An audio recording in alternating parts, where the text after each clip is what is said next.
Welcome everyone, this is Jed Schlackman, and in this particular video I'll be speaking about the topic of fat, giving you kind of the real skinny on fat and its multiple purposes and paradoxes.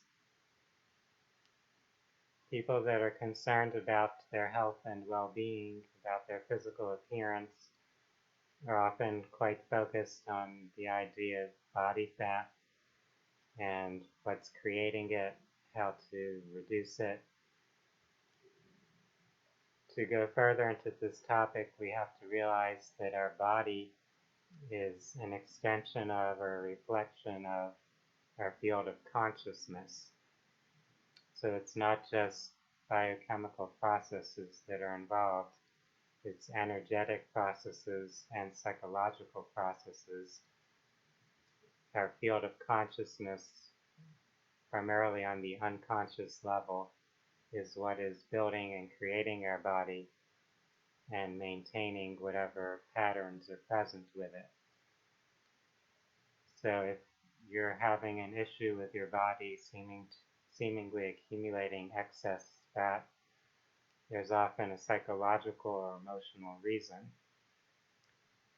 If we think about what fat is both on a physical, biological level and on a psychological level, we could see some interesting connections. One thing that fat does is it provides some protection or cushioning. So having layers of fat surrounding the deeper layers or parts of our physical body gives some protection or cushioning to them. It creates this buffer, this layer between those inner parts of us and the external world. So if our body needs that extra cushioning, it might feel on that unconscious level that it needs to add on more fat. Now, in some cases, this is more of a social psychological phenomenon where people want to create a protection or buffer between themselves and their social environment. So sometimes people put on extra weight as an unconscious way of protecting themselves from other people.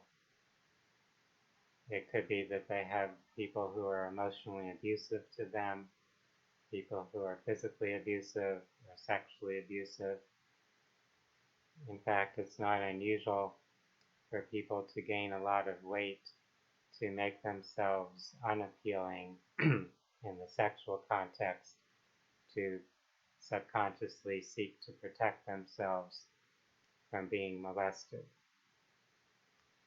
So that's an example of how the psychological can influence what's occurring physically. Another important role of fat is for storage. Biologically, fat is like a storage cell for energy. So if you don't have access to a lot of sugar and carbohydrates, which gives the body that energy, then the body will likely need to accumulate and store energy as fat.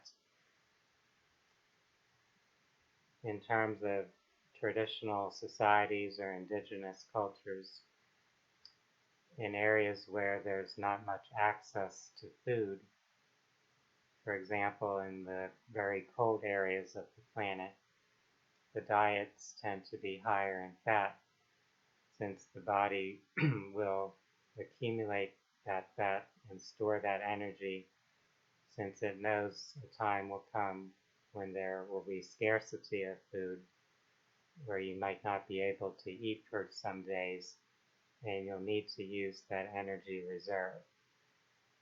So fat can serve that purpose, providing the storage of energy for the body to use when it needs it, when it doesn't have the instant energy supply of carbohydrates and food. So when people start to play around with their diet to shift the amount of carbohydrates or fats or proteins things of that nature in their diet. They're trying to tweak it based on how the body has been accustomed to using those things for energy.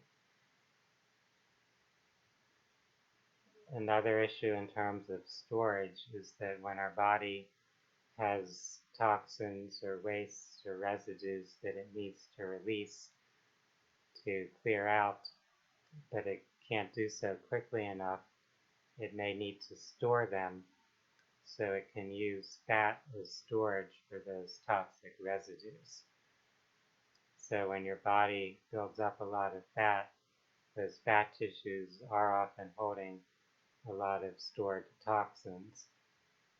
And if you start to release that fat, to let go of that weight, then those toxins also start to get released, and your body will need to eliminate them to clear them out.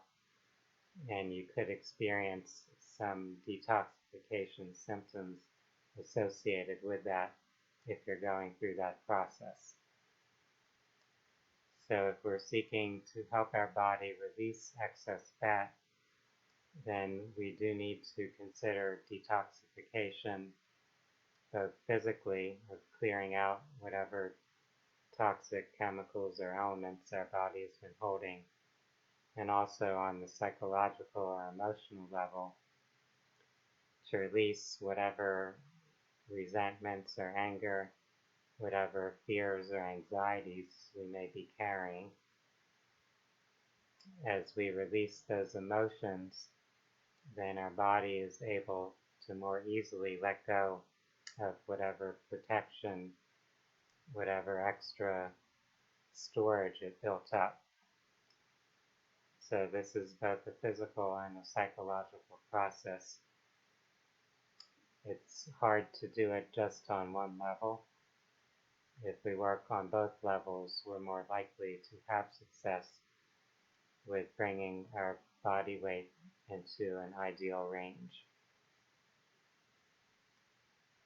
So if you're worried a lot about what foods you're eating, but you're neglecting the emotional level, you may not get the results you desire.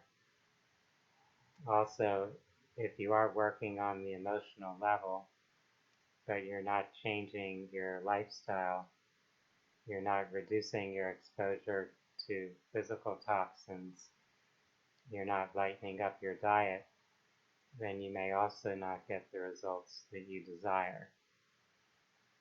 So it's helpful to address both levels, to deal with what we're putting into our body physically, our diet, supplements, things of that nature, any drugs or pharmaceutical products we're exposed to, while also considering what's present emotionally in our energy field, in our field of consciousness.